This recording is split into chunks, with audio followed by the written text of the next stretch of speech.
4 mois de groupe de travail avec les usagers, avec les élus aussi. À un moment donné, on a pu avoir la vision et d'un acteur de terrain et de responsables de service. Progressivement, on a réussi à identifier 5 pistes de travail. Si nous réussissons, et nous allons réussir, sur le bassin de vie de Cahors, nous serons capables de le généraliser sur le Lot. Le fait de co-construire des solutions avec un besoin précisément décrit permet d'avoir des objets de politique publique qui sont plus facilement essaimables au niveau national.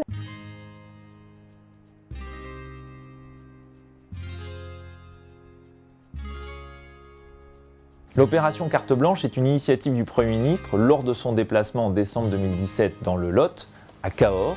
Et l'idée, c'est une démarche inédite qui finalement consiste à inviter les acteurs au plus près du territoire, des services de l'État, de la préfecture, des collectivités territoriales, des opérateurs, à se réemparer de l'avenir et de la transformation de leurs services publics. Nous avons travaillé d'abord avec une équipe pluridisciplinaire, composée de différents talents très complémentaires, allant du design thinking à l'ingénierie de projet, à l'animation, mais aussi avec une équipe techniquement solide pour instruire des aspects juridiques et pratiques pour une mise en œuvre effective des actions. Dans le cadre du programme Action publique 2022, il s'agit d'expérimenter une nouvelle manière de faire, une nouvelle manière de réformer, finalement très inspirée des initiatives de type administration libérée.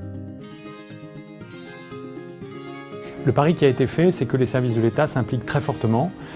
J'ai, avec quelques collaborateurs, monté une équipe qui s'est beaucoup consacrée à ce projet, mais on a essayé de dépasser le cadre de l'État. Ça a été un projet très partenarial. Personnellement, je suis convaincu qu'on doit travailler différemment, notamment de manière plus transversale avec tous ceux qui participent au service public. Et c'est vrai que ce dispositif carte blanche tombait au bon moment parce qu'il nous a apporté de la méthodologie, de l'expertise et de la technicité pour à un moment donné mettre tout le monde autour de la table. C'est une nouvelle façon de travailler. Déjà on est allé chercher vraiment les personnes ressources dans la collectivité qui étaient vraiment intéressées par ce type de démarche innovante, sans regarder vraiment les aspects hiérarchiques. Dans ces 5 pistes qui ont été évoquées, nous allons, nous, la collectivité, plutôt travailler sur ce qui est directement de notre responsabilité et donc la mise en place d'un car itinérant des services au public. Il y a déjà des résultats qui s'annoncent. On y a pensé au printemps, le quart des services publics va démarrer cet automne. L'expérimentation Centre de services RH est une expérimentation qui vise à apporter une aide innovante aux très petites entreprises. L'objectif est de répondre à des besoins en recrutement, mais aussi en support administratif. En tant qu'opérateur public, et notamment sur le recrutement, nous nous sommes dit que c'était une véritable opportunité pour nous de partir de cette expression de besoin de nos petites entreprises et de concevoir avec elles une réponse sur mesure.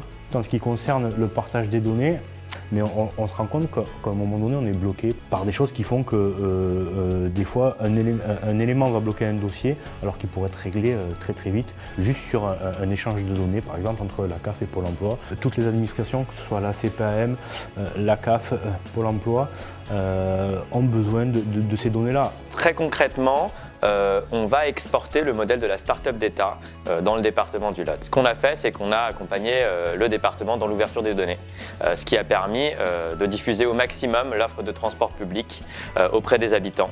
Et donc très rapidement, il y a eu des applications grand public comme l'application Transit qui s'est déployée et qui permet aux habitants de Figeac, aux habitants de Cahors de pouvoir planifier des trajets de A à B beaucoup plus facilement. On est capable aussi d'apporter justement un service modernisé et puis beaucoup plus fluide en fait, plus immédiat, qui répondent vraiment plus aux attentes de leur population. Chacun ait pu s'exprimer et donner son point de vue, ça peut faire avancer les choses et voilà, pour moi c'est ça le point le plus positif en fait.